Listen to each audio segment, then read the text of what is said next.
Olá, sejam muito bem-vindos a mais este vídeo. Eu sou o Clair e no vídeo de hoje eu quero conversar com vocês acerca de Gênesis capítulo 1. E por que que não só sobre Gênesis capítulo 1, mas também sobre por que que eu digo que o hebraico é uma língua muito difícil de você estudar e perigosa para quem não está habituado aos estudos. Eu sempre aconselho que a pessoa ela estude grego ou talvez latim antes de começar a estudar o hebraico. Aí você fala, mas por que, professor Eucleir? Simples. O hebraico ele tem muito mais palavras que tem. Uma palavra significa várias coisas no hebraico. Poli, polivalentes ou até que ela tem mais de um significado dentro da própria língua hebraica, né? Me fugiu o termo agora, né? É polivalente, né? Ou com vários campos semânticos, né? Polissêmicas, tem várias palavras que são polissêmicas ou que cobre mais de um campo semântico na língua portuguesa. E aí quando você pega um texto tão simples como Gênesis 1, se torna perigoso na mão de um imbecil. Né? Isso eu estou falando de um texto fácil de ler, fácil de traduzir, mas que na mão de um imbecil, cara, ficaria algo muito perigoso. E aí eu vou explicar por que para vocês. Então, acompanhe esse vídeo até o final, se inscrevam, assinem as notificações. Eu vou estar lendo Gênesis capítulo 1 aqui para vocês, versículo 1, e explicando, tá? Então, já é digno de compartilhar esse vídeo. E bora. Teologia na descrição, curso Teologia, pagamento único na descrição do vídeo aqui. E bora para esse vídeo em si. Nós estamos aqui então, eu vou ler dessa parte até essa parte. E eu vou explicar o porquê. Então nós temos aqui, por exemplo, Bereshit, Bará, né? Bereshit, Bará, Elohim, Et, Hashamayim, Vet, Haaretz. Nós temos isso aqui. Essa simples frase, ela é extremamente, ela é bem fácil de se traduzir. Porém, na mão de um idiota, uma pessoa que não tem noção de tradução, ela pode traduzir dessa forma, ó. No princípio, os principais gordos deuses, os céus e a terra, né? Pronto, né? Ou as cabeças gordas deuses, os céus e a terra. Entendeu por quê? Vamos lá. Primeira palavra aqui são um conjunto de duas palavras. B, que é uma preposição que é no, na, em, compor. E reshit. Reshit significa cabeça, principal, início, né? Princípio, né? Aquele que está na ponta. Imagine assim, o cara está em primeiro lugar, reshit, né? Seria isso. O cara é o principal, o presidente é o principal político de uma nação. O presidente é o reshit, então ele é o cabeça, é o que está no topo, é o que está em primeiro. Seria essa a ideia de reshit, ela traz vários significados que estão correlacionados, né? Mas, se você pega um texto desse, inteiramente hebraico, sem uma palavra em língua portuguesa para te auxiliar, como é que você vai traduzir isso? Você vai ter que achar todos os significados, colocar eles, para depois você achar uma melhor tradução. Bará. Bará é... Nossa, cara. Bará, olha que louco. Bará significa criar, engordar, cortar. Então imagina assim, vamos lá, no princípio cortaram os deuses, os céus e a terra. Olha só que doido. Apesar que cortar aqui não é um significado tão doido assim, porque o cortar nesse caso aqui ele vai ter o sentido de criar, né? Imagine você tá fazendo um bolo, você faz o quê? Você corta o bolo, o pão, a massa ali, corta o pão da massa e põe para assar. Então, o ato de cortar, você está fazendo algo no sentido de criar. Por isso que criar sempre vai estar relacionado com bará, no caso de Gênesis 1. Porque não importa a palavra que você coloque aqui, ele vai ter... Mas imagine, ou no princípio engordaram os deuses. Né? Então, só imagine essa situação, só imagine esse jogo de palavras dentro de Gênesis capítulo 1. Então, quem não tem prática com tradução, experiência de tradução, ela pode se perder muito fácil dentro do texto hebraico. Né? E o hebraico ele exige alguns cuidados, porque assim, como eu disse no vídeo anterior, você não pode pegar, por exemplo, Jó e só sabendo um pouco de hebraico tentar traduzir Jó. Né? Só sabendo um pouco de hebraico tentando traduzir Gênesis. Tem coisa que você vai identificar no texto que você vai falar, não, top de linha. E você vai estar correto. Né? A possibilidade de você estar correto, beleza. Só que existem textos que a possibilidade de você se equivocar com a tradução é enorme. É enorme. Então, só estou dando um exemplo aqui que eu acho muito legal, que eu acho muito prático, que é esse aqui. Aí nós temos uma outra palavra aqui que é Elohim. Elohim, ela significa deuses, que ela vem de Eloá, né? Que Eloá significa Deus e Elohim significa deuses. Em alguns contextos, em algumas abordagens, Elohim se refere ao próprio Deus.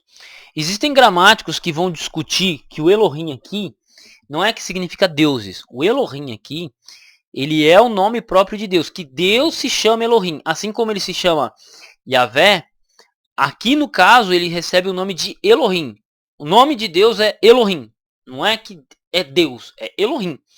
Então, por exemplo, e por que que ele é traduzido como Deus aqui? Porque dentro da gramática, dentro do contexto hebraico, sempre o que vai comandar é o verbo. E o verbo aqui é bará. E bará está no singular. Então, como o bará está no singular, não faz sentido o Elohim estar no plural, né? Então, ou no caso, como o Elohim já tem um uso dentro do hebraico para se referir à pessoa de Deus, no caso aqui, como o verbo já está no singular, o que vai acontecer com o Elohim? Ele vai estar no singular, então ele não vai se referir a deuses, mas sim a Deus. Só que o cara que está iniciando no estudo do hebraico, ele não sabe disso. Então ele vai dizer assim que a tradução Deus está errada e que a melhor tradução seria uma tradução mais literal, seria deuses. Olha a confusão que o cara vai gerar. E qualquer tradução que você olhar, seja cristã ou judaica, vai colocar Elohim. Ou Elohim como Elohim, ou vai colocar Elohim como Deus. Deus, o Supremo Criador. Por causa desses detalhes em si. Né? Por causa desses detalhezinhos que, que já comentei aqui. No estudo do hebraico, eu sempre aconselho vocês a trabalharem com duas traduções. Lê o texto hebraico, tenta traduzir, e você tentou traduziu o seu texto inteiro. O que você vai fazer? Você vai comparar com duas traduções de confiança, duas traduções. A CF é uma boa tradução, você pode conferir com a Bíblia de Jerusalém, com a NVI, você escolhe duas traduções de sua confiança e você compara para ver se você não está viajando na maionese. Porque muito, pelo que eu já estou passando aqui, vocês percebem que é muito fácil se confundir no hebraico, principalmente para iniciante, em si. Aí nós temos o termo et, muitas vezes ele não, o et, ele não vai ser traduzido, porque ele é um marcador de acusativo, né? O que é um marcador de acusativo? Ele demonstra o que é resto na frase. O verbo, ele mostra quem é que praticou a ação, no caso, quem praticou a ação é Elohim, né? Bereshit é objeto direto, podemos dizer assim dizer. Eu não sou um cara que me prendo a questões gramaticais, mas como eu estou gravando o vídeo aqui, eu tenho que me arriscar um pouquinho. Então o et ele marca o acusativo. E quem é o acusativo? Não, o acusativo é o objeto direto. Né? Se o Bereshit é o objeto direto, não tem como isso aqui seria o objeto indireto. Por que é objeto indireto? Porque a ação direta de Deus é no princípio criou Deus os céus e a terra. No caso, depois do criou seria os céus e a terra. Então seria acusativo. Então isso aqui é o acusativo, exato. Caramba, velho. Bicho, a gente se confunde com muita coisa. Então o et ele é um marcador de acusativo. O que, que é? Que é aquilo que sofre ação direta do agente. Quem que é o agente? Elohim. Qual que é o verbo? Criou. Ele criou o quê? Os céus e a terra. Então, no caso aqui, o et ele não recebe tradução e ele é um marcador de acusativo. Rachamaim. Nós temos o artigo Ra, que quer dizer o, a, o. Esse aqui é o artigo no hebraico. Ra é o artigo. E aí nós temos Shamaim. Shamaim significa céus, né? Céus. Maim, se eu não me engano, significa mar, né? Maim, mas pelo que eu me lembro, Maim significa mar. Shamaim significa céus, né? É interessante que a diferença entre um e outro é uma palavra a mais, uma consoante a mais na raiz da palavra, né? O que acontece? Shamaim, você não tem ele na forma singular. Shamaim é sempre plural. Então você vai ter traduções que trazem céu ou céus. As duas traduções estão corretas. Por quê? Porque não tem Shamaim no singular. É uma particularidade da língua hebraica aqui no caso, né? É uma particularidade dessa palavra na língua hebraica. Então, no princípio criou Deus os céus e a terra. No princípio criou Deus o céu e a terra. Não tem problema. Ambas as traduções são precisas e ambas as traduções estão corretas. Tá? Ah, mas a tradução céus está mais correta. Não. Tanto o céu quanto o céu. Existe essa possibilidade de tradução. Vet e a terra. Né? E, o V, o vav conjuntivo, com o et, né, que é o marcador de acusativo. Então nós temos aqui vet, ra, aretz, né, que é ra é o artigo, os céus e a terra, então a, e eretz, que é, ou no caso aqui aretz, ra aretz, como ele está numa junção aqui de palavra junto com o artigo, o eretz aqui vira um kametz e aí vira um a, né, vira um kametz hatuf, é um kametz, tem o som de a. Haaretz. Então nós temos o termo terra. Mais um detalhe que eu gostaria de comentar sobre isso aqui. Terra eu acho que já tem, se eu não me engano, no hebraico já tem plural e singular, mas no caso do Shammai não. Né? E eu acho que nem o Maim, o mar, não tem. Um detalhe muito importante também nessa questão aqui desse vídeo. Bereshit. Bereshit, ele é traduzido como nas nossas bíblias em português é traduzido como Gênesis. Só que Gênesis é um termo que vem da Septuaginta.